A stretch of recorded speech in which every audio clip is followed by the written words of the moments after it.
Yeah.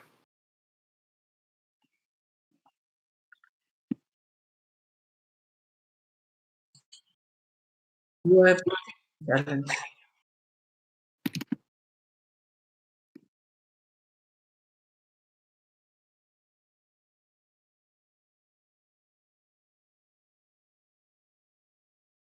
We're just waiting for the games to kick off.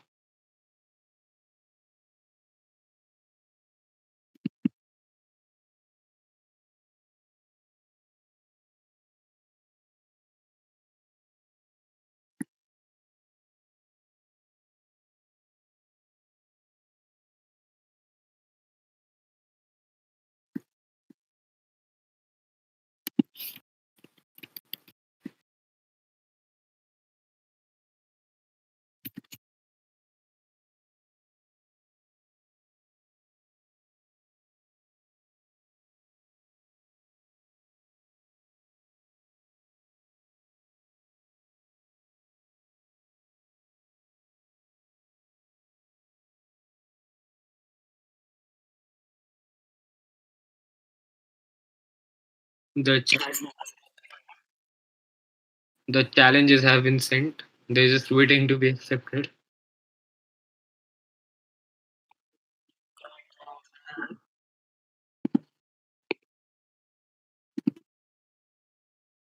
नहीं, एक minute चालू है वो रजिस्ट्रेशन दिख रही है, मैंने कर रखी है ऑन। वीडियो ऑन कर लो। Right. So we have liftoff. YOLO chess versus Ulu. King's opening. E4. Followed by C6 from black. We'll mostly see D5 by black next, which is the Karo Khan defense.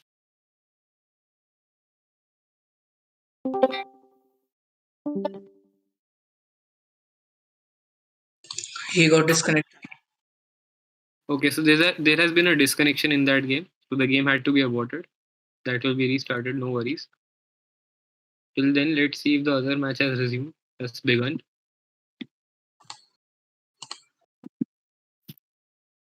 Okay, perhaps not. So we'll just have to wait.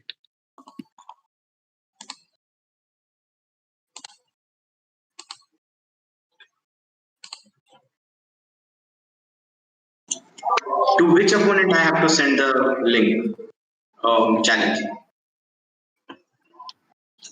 To the same one you played just now.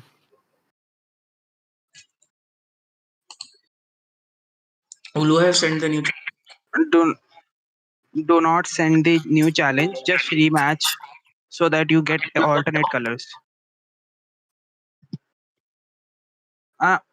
Just rematch. Just No, I was meant to get black and I got black. I chose black as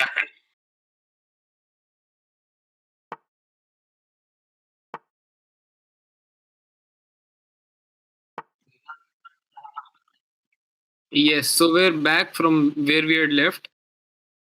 Ulu versus YOLO chess.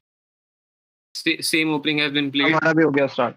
E4, C6, Knight F3, Queen C7. Queen C7, a very interesting move because I thought that this would go into the mainline Karo Khan, but that is not the case. Queen was developed first. Interesting. So we have pawns on C3, D3, and the D3 pawn now protects the push on E5. Harsh, if you can share your screen.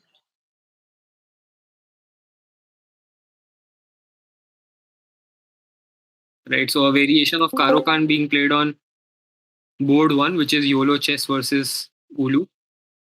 We'll move on to the other game. Let's switch screens. We'll go to Ayush versus Vinayak versus Udit Joel. Right.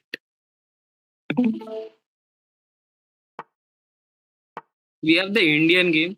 So simple developing moves. Not much of theory.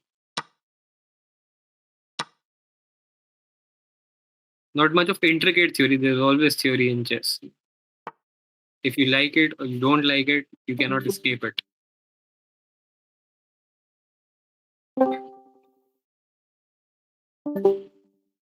Right. So I think even in the last game, we see that Huayush has a tendency to move the rook to the B or the G file. Doesn't necessarily work all the time. Didn't work the last game, but still he's played it. Oh, and a very annoying pawn push by White. Udit has played pawn to D4, D5. Now what it stops is it essentially says that, you know what, I'm coming for the space in the middle. And yeah, a castled king for black, no space in the middle.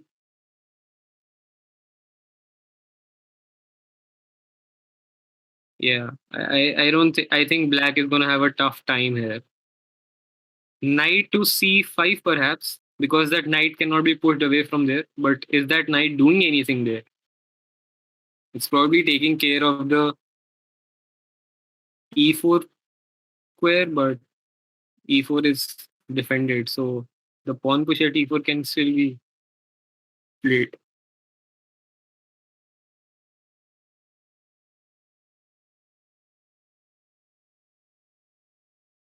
Hmm. Interesting. White seems to have a simple plan here. The bishops are developed. The queen will be developed. When the queen is developed, the rooks will be connected. Then the rooks can be brought to the middle files. There aren't any open or semi-open files, but a rook in the center file, always good. No one can complain about it.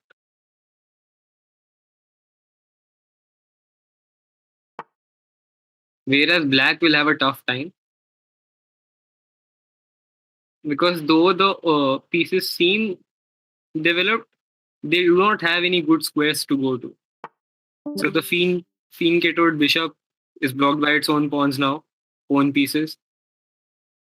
The rook, even though in a central file, really has nothing to do. It's not protecting anything. It's not attacking anything. The knights are protecting each other. So if the knight exchange happens, the bishop cannot be given for the knight because the knight will again protect the castle king, as we've spoken before. Always good to have a knight on f6 or c6, c3. Right. I think black at some point understood that he does not have any space. Now he's pushing his king side pawns, which is a tricky endeavor. It can come off, but yeah, it can lead to a lot of positional deterioration as well. For example, if everything is exchanged and there's only one piece on the board, that one piece alone can dominate the king.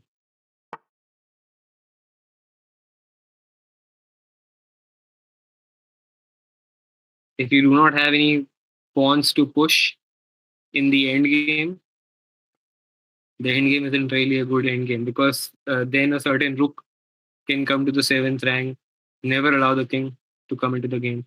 And in the end games, king is also a valuable asset. You not only need to protect it, but you can also use it as an attacking piece. Great. So it seems that black has managed to sort of have some counterplay. And with this, I think we should move to the other game. So let's go to the other screen. Yes, so YOLO, chess, and Ulu. We're still very much in the beginning of the middle game here. 7 pawns on the board. The dark square bishop has been exchanged. 2 knights still fighting for good squares. The D file has opened up, so let's see who can take the control of the D file. Interesting. So black, by playing queen to b6, has essentially said that, you know, let's exchange pieces of the board.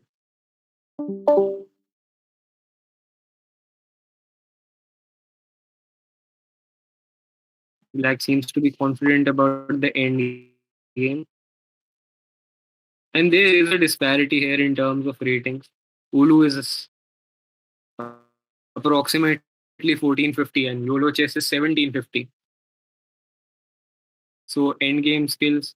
Black says, you know what, I'll take my chances with you. And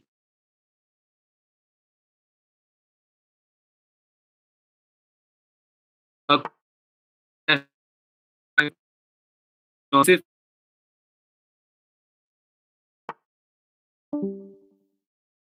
now just enters.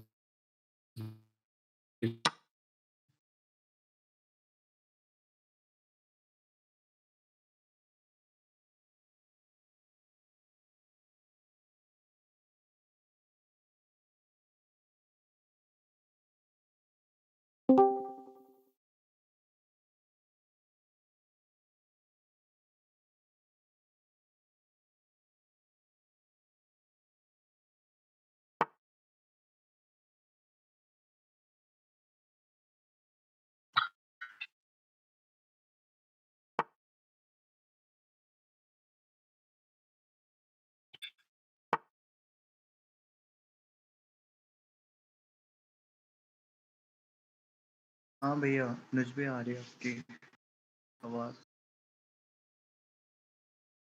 नहीं सब मुझ पे एक ही नहीं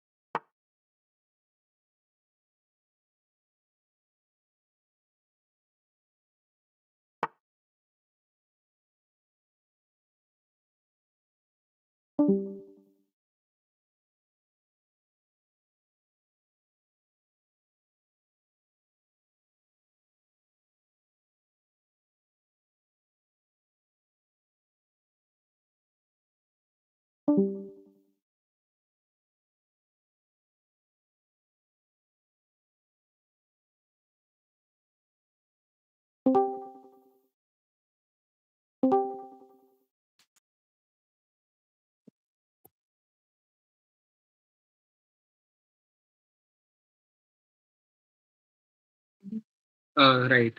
Apologies. I had some internet troubles.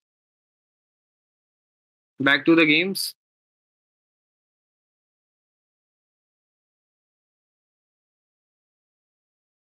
Wow.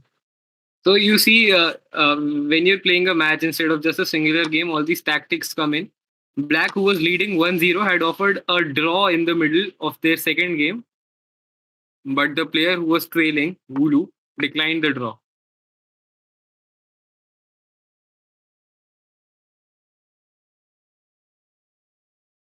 I think it was a bit too premature for a draw offer, probably later. But yeah, at one point, Ulu declines a draw, and the other next move that he plays is essentially a bishop exchange.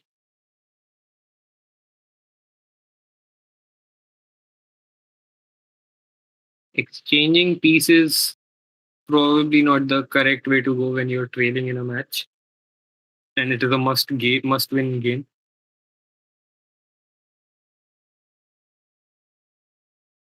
Yeah, Black has a more comfortable position here in YOLO chess versus Ulu. We'll come back to this game. Now we'll move to the other one. Let's go to Udit. Yes, let's go to Udit Juyal versus Huayush.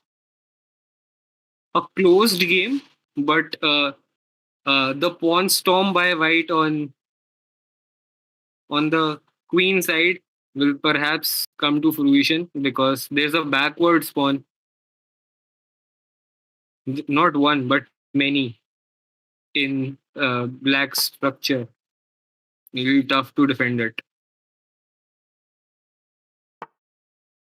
Interesting. When we see this in the scheme of the entire match, you understand why White, even having a better position, is not going for the kill immediately. Even a draw wins here, and a draw here would mean that White will go and play the finals for this tournament. So steady play, not going for anything rash, just maintaining his better position. Now white has played queen to h5, trying to get into black's territory. But yeah, now the files are opening up. Now the files are opening up. h4 by white in the style of Alpha Zero.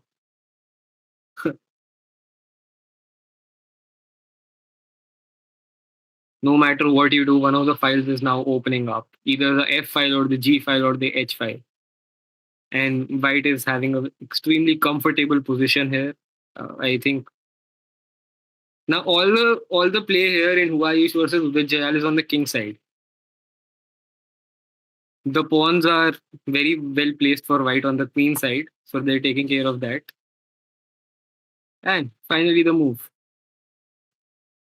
The position was screaming for this move to be played, pinning the rook against the king. Bishop is now queuing the rook. The rook cannot be saved. Cannot be saved. Oh, and perhaps an inaccuracy by white. Yeah, this is definitely an inaccuracy. And a blunder instead. So yeah.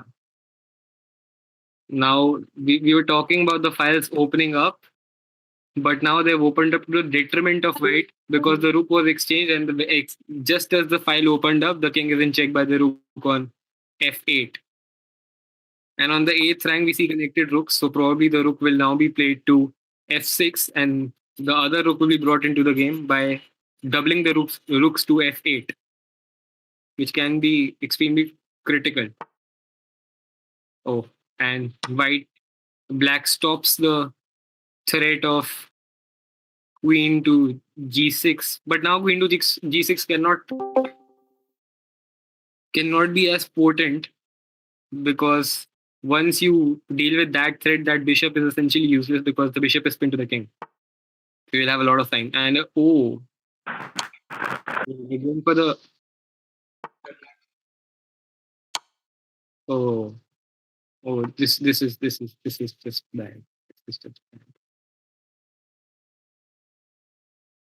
This is bad. I don't think that white has any good moves because the bishop is now yeah. Oh no. Oh no. There's a mate in one, and Udit Jayal has played it. There's a mate in one. This is called the dovetail mate. Usually when the king and the queen are GG.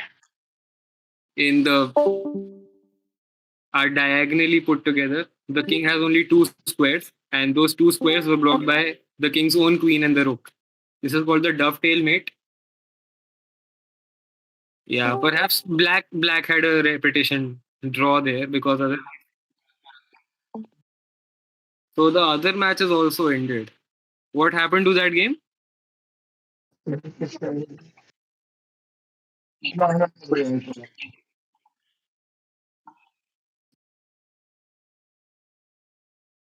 So just to bring you up to speed, Udit will now be moving to the finals of this tournament.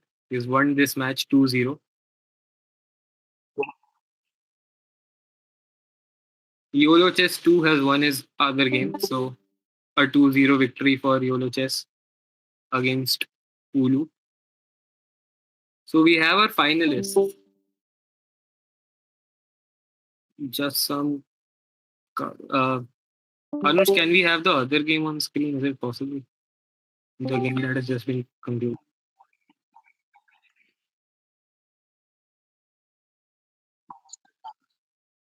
Hmm.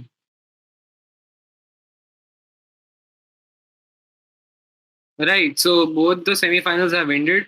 2-0 victory for our finalists, of course. The higher rated player has won in the YOLO Chess Ulu encounter, leading by 300 points.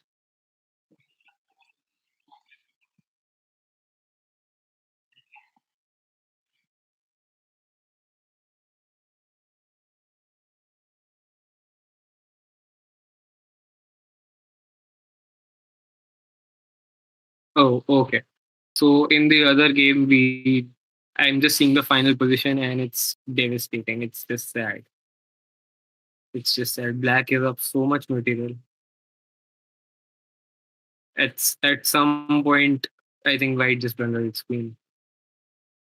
Queen up and certain pawns. That's what I'm assuming. I don't have the entire game. But yeah, so that's it from the semifinals. A 2-0 victory for both the finals. So we can see that the final is going to be extremely interesting. Two players high on confidence. Easy wins for both of them in both the games that they've played in the semifinal. So we'll join you for the finals later.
ओए मेरे को link भेज दो please match का.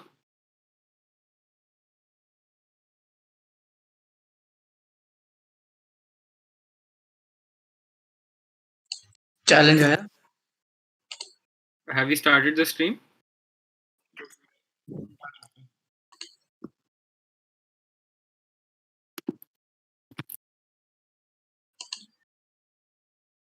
Right. Hello everyone. Welcome back to the ACM USICT chess tournament. We're almost beginning the finals now. The challenges have been sent, waiting to be accepted, and it has been accepted. So YOLO Chess, Vinayak Parashar is playing under the username YOLO, of course, YOLO Chess, and Udit Jayal is playing under his own name. King Spawn opening, Knight variation, so no chances. No chances being taken by White. Simple, solid game. Oh, we've gone into the Petrov.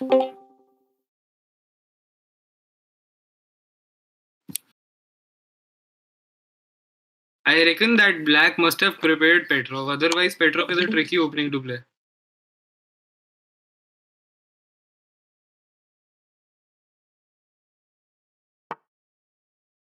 And it does seem that he did. Now, simple development from here.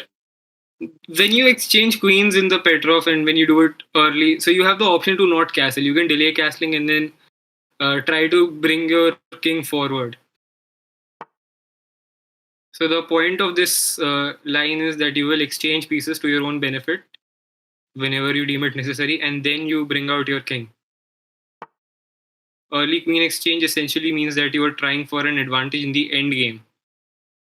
But here, when I reckon that Black had prepared this line. He knew that the queens would have been exchanged. So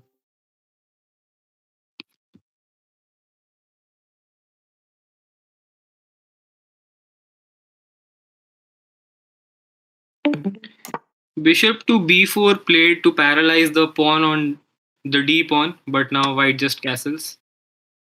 Probably not the most accurate move by Udit. It doubles the pawns, but it gives a huge advantage in the center. Now d4 may be pushed, and then White will just say that, you know what, I have a great center. I have my pieces developed. My dark square bishop is just waiting to get out in the open. And as soon as he does that, the rooks will be connected. The king is castled as well.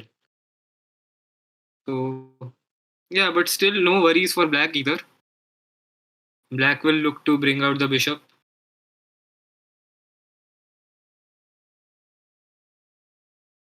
Very cautious play by both the players. Probably the pressure of the finals is getting to them. I know it's getting to me. And I'm not even playing. Right, an early rook in the center. So just saying that, you know what, I'm not going to wait to develop my bishop. I'm just going to take control of the open e file. And White blocks the open e file using the bishop, connects the rooks. Now White will try to get the rooks in the middle.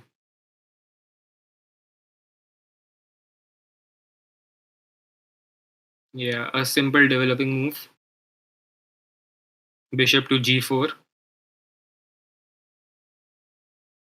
This is a very equal position. Oh, now White is looking for some, not tactical ideas, but the idea is to essentially reroute the knight to a better square. So probably the knight will go to b3 here, or it can even go to, once the rook is developed, the a rook. So the knight can also come to b1 and then from there to a3, and then probably a pawn push on c4, and then the knight will try to recapture.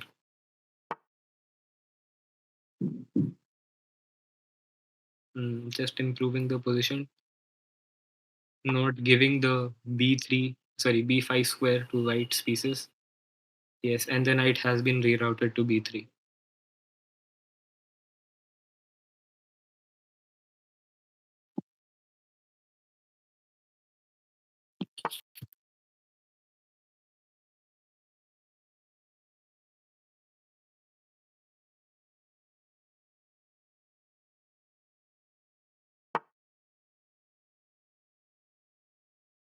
Right, knight b3, b6. slowly but surely trying to better the position on the queen side. One move at a time. You can almost feel the pressure that they are in. Slow moves, trying to improve the position. But in doing so, what they've done is now if the A rook of black, the rook on A8 is brought to the middle, the bishop on D3, the light square bishop of white will be extremely active.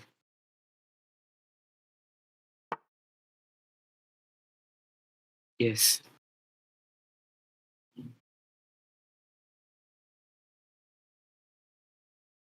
F3 was pushed. Ben Feingold would have killed YOLO chess for that, but it works at this level. And especially when the queens are exchanged, the major play is currently by the bishops and the knights. So there's not a threat of skewers and pins as much as it would have been if the queens were on the board. So F3 pushes the bishop back. Uh, right. Now bishop F2, inviting an exchange on the E file so that once the exchange is done, white will recapture with the other rook and claim advantage in the center of the board.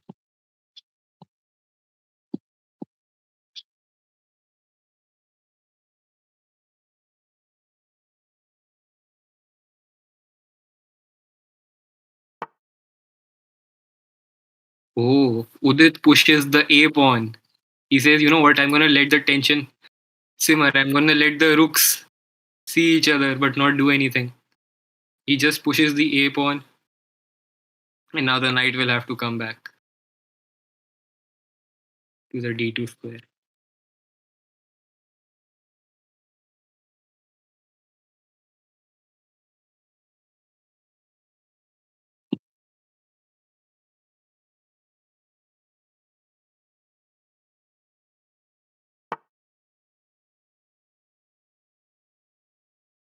Right, so black has brought the bishop back to the play. Now the bishops are looking at each other. Oh, and white decides to capture and give double pawns to black. Black takes with the H pawn. Now the H file is open, but it's very difficult to muster up an attack on the H file. You have to play a lot of moves for the rook to get to the H file, and then you have to complement that attack by a piece or two on the from the queen side, which is difficult, especially when white's own H pawn is still in place. So I think that those series of moves benefited black.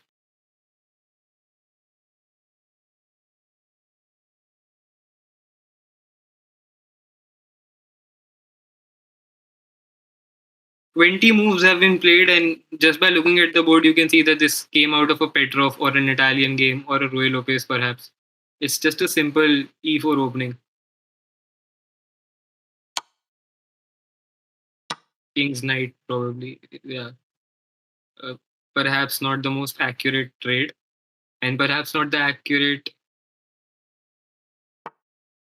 Okay, so yeah, that rook had to be taken by the knight. Otherwise, the c7 pawn would have fallen because the bishop is eyeing that square. What the bishop on g3 is doing, it's paralyzing black's pieces. The bishop is on a very strong diagonal and it's unopposed. It's two knights against a bishop and a knight.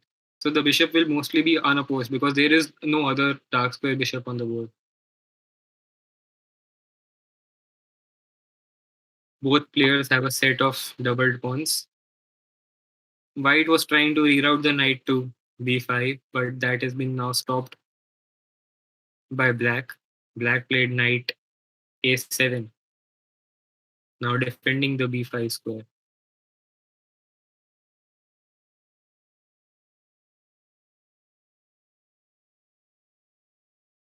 Now black will try to, push the c pawn so that the weakness, the backward c pawn is now no more a weakness. Once the c pawn is pushed, it probably will have to be taken.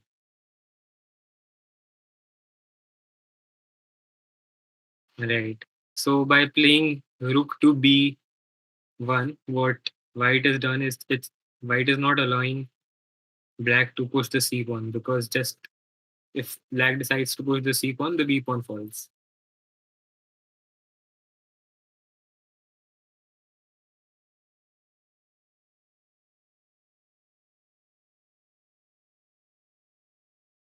We've reached a position where players will find it hard to come up with new ideas because it's a relatively equal position. Yeah, it's a passive move, but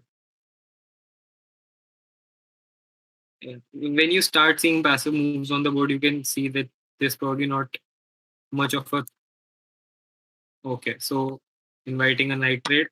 Probably rook to b4 would have been better, just trying to capture the a4 pawn. But now the knights are exchanged, and rook to b4 is still a possibility, and it's very hard to defend that square. Oh, now it's easy. Now it's extremely easy. We may see an exchange of rooks here. We may see an exchange of rooks here because bishop will take the rook, and then the other rook will be taken by black's pawn on c5, c6. Okay, and in doing so, what white does is white just takes an extra pawn. Yeah. Now I don't think black is any than to take c pawn.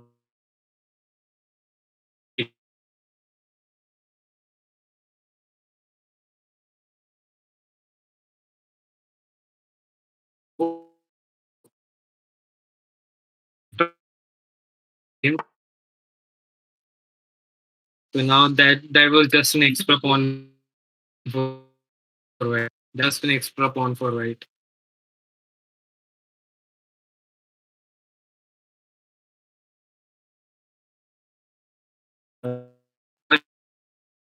The cat would have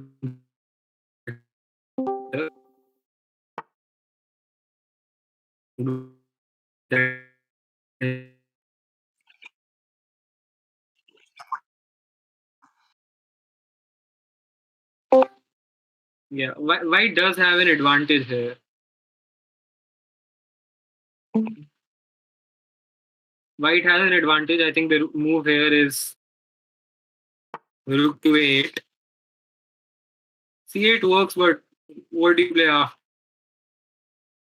king to d7? You have to go rook to a8. King d7 and rook to a8 has to be played. Yeah, and we had it on the board. By coming first to c8 and then going to a8, white lost a tempo there. Some centi pawn disadvantage probably. Yes. And a pawn chain being formed. Pawn chains being formed by black. Yeah. White will have a tough time getting that rook on a8 back in. Yeah, it's gonna be extremely tough.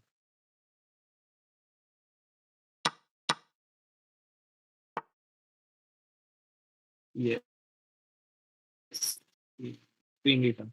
The position should be equal now because earlier it was two knights against a knight and a bishop. Now we have knight and a bishop, but the pawn structure is such that the bishop, even though in endgames bishop versus knight, pawn structure plays an important role. If pawns are on both sides of the board, then bishop will have an easier time catering to those structures because knight will have to move twice or thrice to reach the other part of the board. But with this pawn structure, this is a relatively equal position.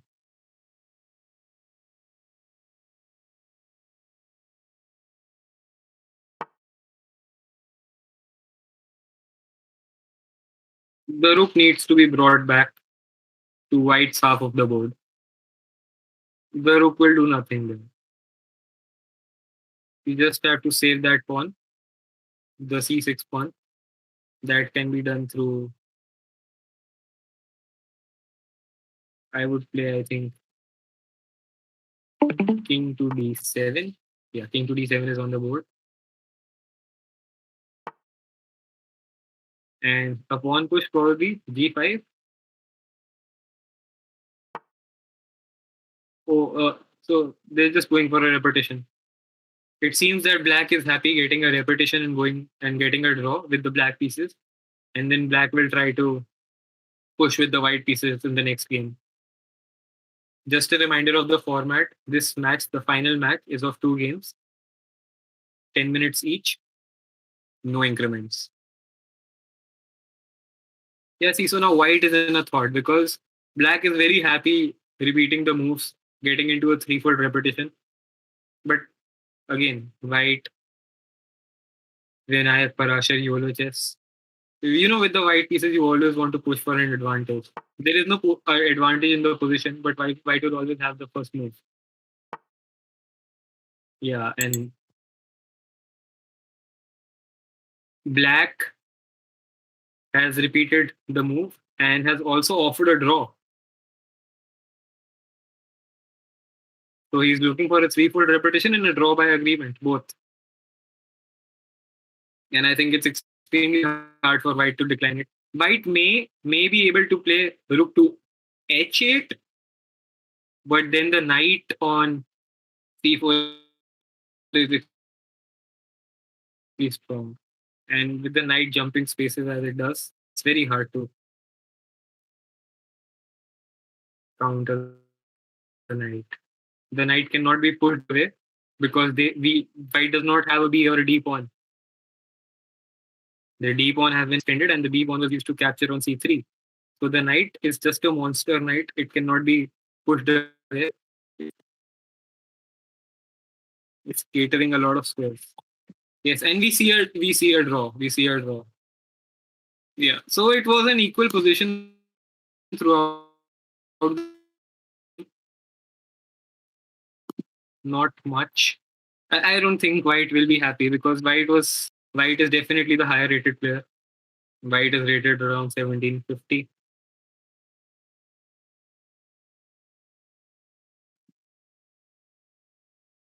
And black is rated around 1550.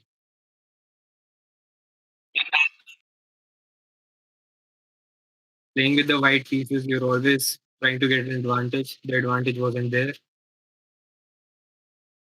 Yeah. So white probably would not be as Guys, happy please rematch. going into the second game. But as things stand right now, it is half point each getting into the second game. And if the second game is also a draw, there will be an Armageddon.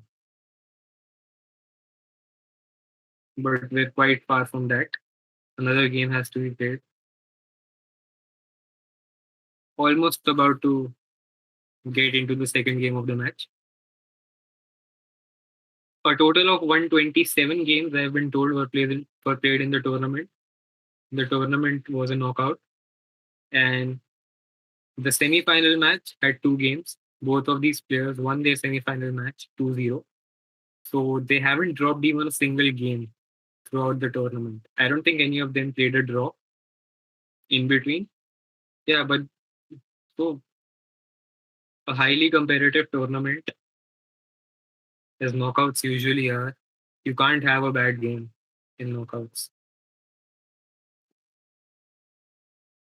So they haven't dropped a single match, and this final game maybe. So the Indian game is on the board now. D4, knight f6, b4, e6. White is trying to it started as an Indian game, but white will try to push the knight to now c3, and then it's extremely interesting. Now white's setup is of London system plus queen's gambit declined. Black has queen shattered its bishop on the queen side. It's the queen's Indian defense now. E3, B3, bishop to B2, queen's Indian defense. We're now transposing. We've transposed through 3 different setups now. Yeah. This is extremely interesting. So now white has the option to take either with the knight or the bishop. Probably taking with the bishop is a better move. But he's recaptured the pawn on c4 with the knight. Had he taken with the bishop, he could have castled the next move. All the pieces would have been developed, and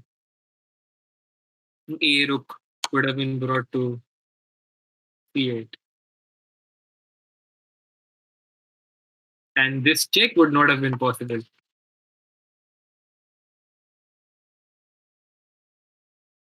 Yeah, that's just a tempo loss. That's just a tempo loss for white. Should have taken with the bishop.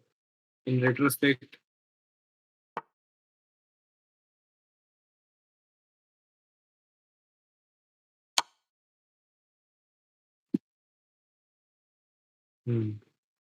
right. Should take with the queen. The recapture should be made by the queen.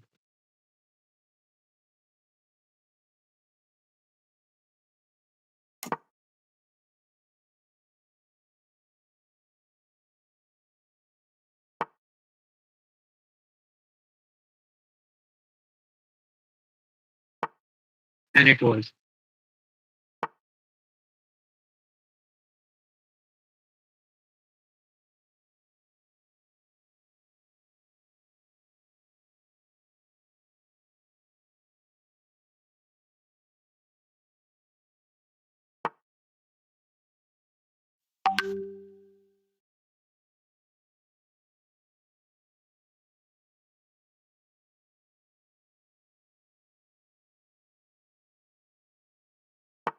Right. Simple developing moves.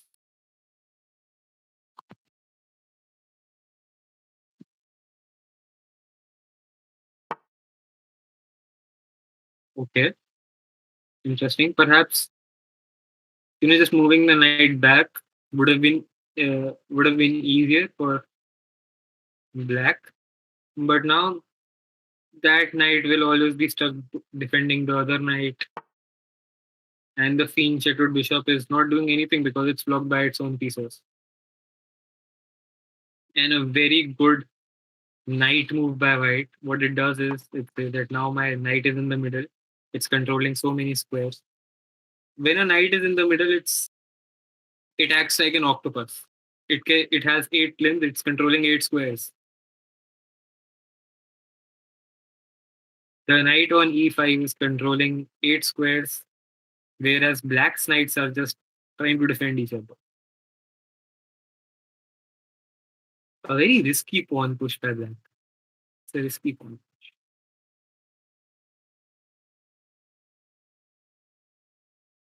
Because if you do not see the continuation clearly, if you do not make the exchanges accurately, because the position is now going to open up. c5 is extremely confrontational, but after knight to e5, I think it had to be played. Something must give in this position. A simple castle's move. Right. No exchanges in the position, even though c5 was played. Now c takes d.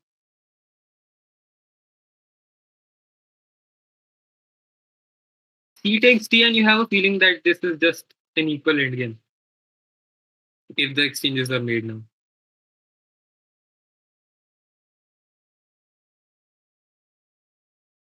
The heavy pieces are on the last rank for black.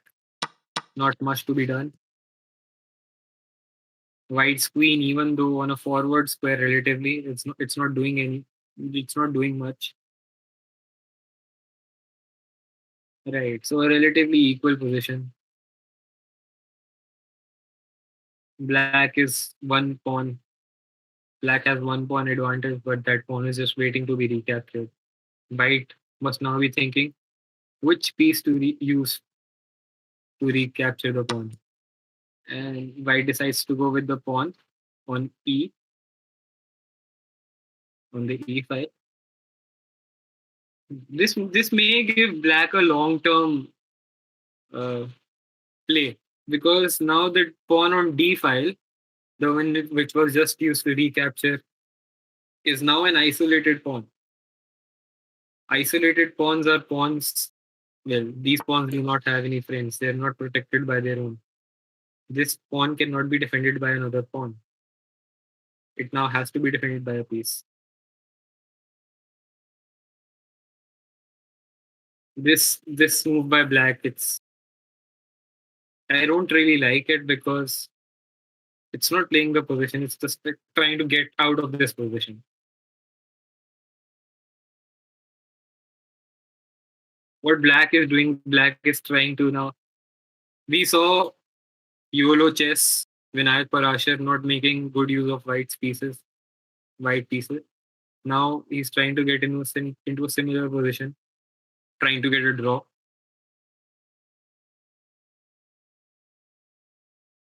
And play the Armageddon, it seems.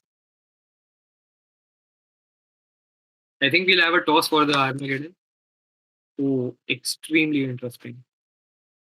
Extremely interesting. This is a brave move.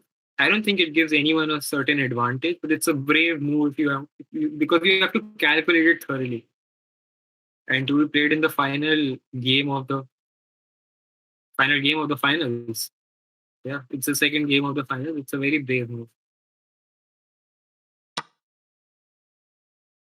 And the correct move, it seems, because now all the exchanges are happening. All the exchanges are now happening. Yes. We've reached an end game where it's two bishops against a knight and a bishop. And even though white retains the bishop pair, there's nothing, to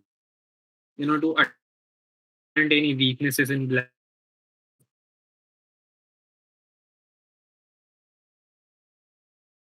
I think black just play knight to f6 and it holds together.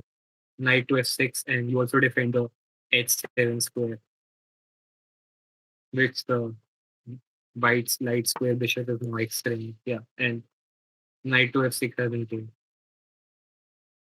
We've reached an end game which is equal. But with end games have a tendency. You don't have to make a blunder or even a mistake. 3 to 4 accuracies and perfect play by the other side. It's just the end. But yeah, this game seems that it will also end in a draw.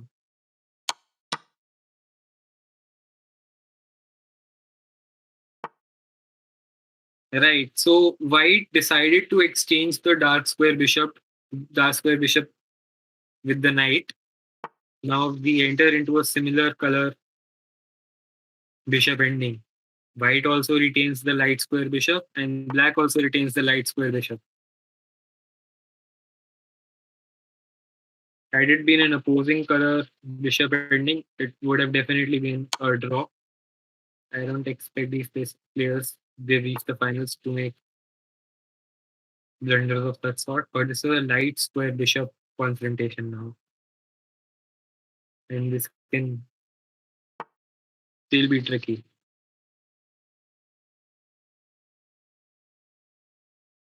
Right. If the bishops are exchanged now, we'll see positional imbalances, because white will have a pawn majority in the center, whereas black will have the pawn majority on the queen side.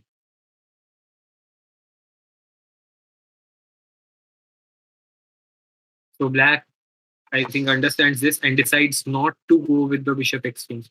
The bishops are just waiting to capture each other, but the players are not interested. The bishops are, it seems. Yeah, this seems like a drawish position. G4, G5, A3, H3, sorry. H3 now.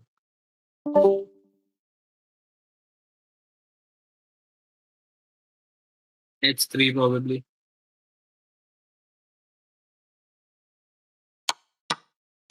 Okay, bishops now exchanged.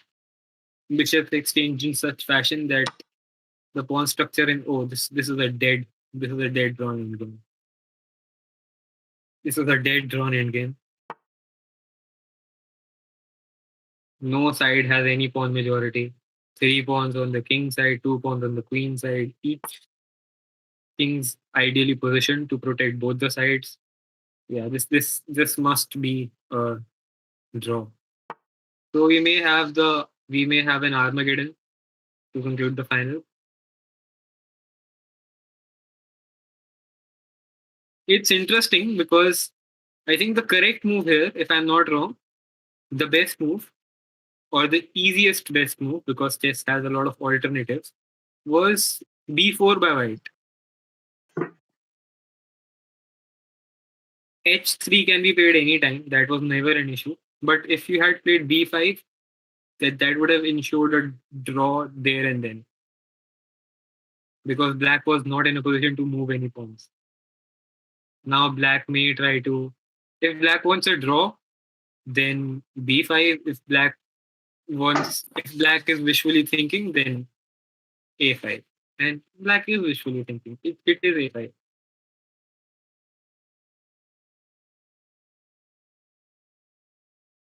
End games are so important, extremely important in chess. You may be able to find all the tactics in the middle game, but if you aren't able to perfectly play through the end game, you'll never be able to checkmate the opponent's king. Unless you're Mikhail Tal and you finish the game in the middle game, which you're probably not. Oh, and this is a blunder. This definitely is a blunder because this allows the black king to get into the game. Now black king will gobble up the pawns on the queen side, and yeah, this is winning for black now. It was a blunder. It was a complete blunder by white. And yes, unfortunately, we may not be able to see the Armageddon. Yeah, this is completely this is finished. This is finished. Nothing can save white.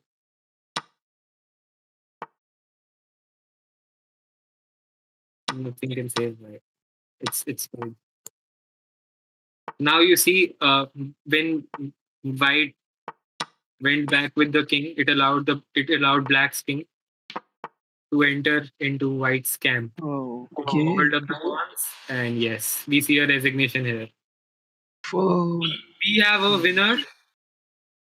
The finals have ended. We have a winner. YOLO Chess Vinayak Parashar is the winner of the ACM USICT Chess Tournament 2021.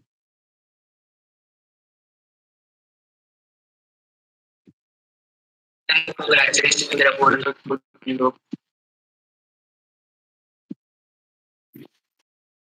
It was a drawn end game, but then white just made the biggest blunder.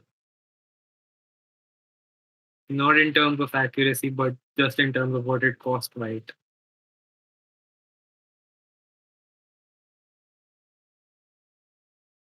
Yes, so we have a winner. It's Vinayak Parashar, YOLO Chess.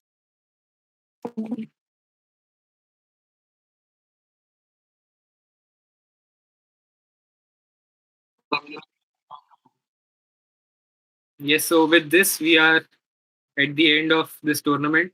Our winner is YOLO Chess Vinayak Parashar. Thank you for joining in. And yes, keep keep checking our channels. Be updated. We'll bring you more stuff, chess related, and other competitions on ACM USICT.